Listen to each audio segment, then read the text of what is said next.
Hey guys, it's me again, Barry with Barry's 8-Track and Classic Car Radio Repair. And today we're demonstrating an 8-track that I've converted for use with a modern radio. This comes from my friends at Vaughn's Mobile Electronics in Arlington, Texas, and we're just running it through a quick test. There's not much to test on this type of unit.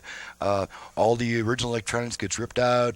My special brighter sounding preamp goes in, and the only thing that remains on these units after conversion is a hot wire, a ground wire, RCA jacks for the output, and a set of RCA jacks for your aux input. Since the 8-track uses up your radio's aux input, I put a set of aux inputs on the 8-track as well.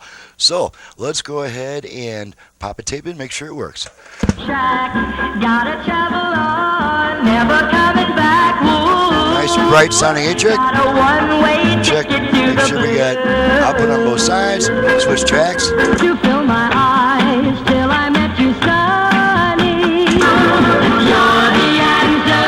I'm a dreamer, a belly dreamer, a day of coming. Lonesome air, you're magic when I hold you near. Oh, you're the answer. She'll call you back. Okay, and that's it.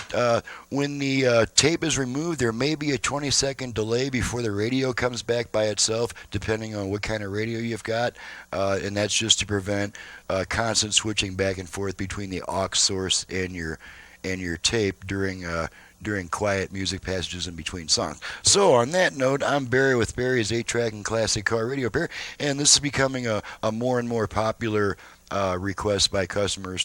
They have their radios replaced with a modern reproduction radio, which for maximum output power requires an isolated speaker system with no common ground. Since the Delco T200 8-track was originally designed to work into a common ground system, it won't work with a repro radio and new speakers until it's converted this way. So, on that happy note, I'm Barry with Barry's 8-Track and Classic Car Radio Repair. You can reach me at 928-533-9666 for service, and my website is in the description below. Thanks so much for watching and listening. Thank you, my friends at Vaughn's Mobile Electronics, and we'll see you guys next time.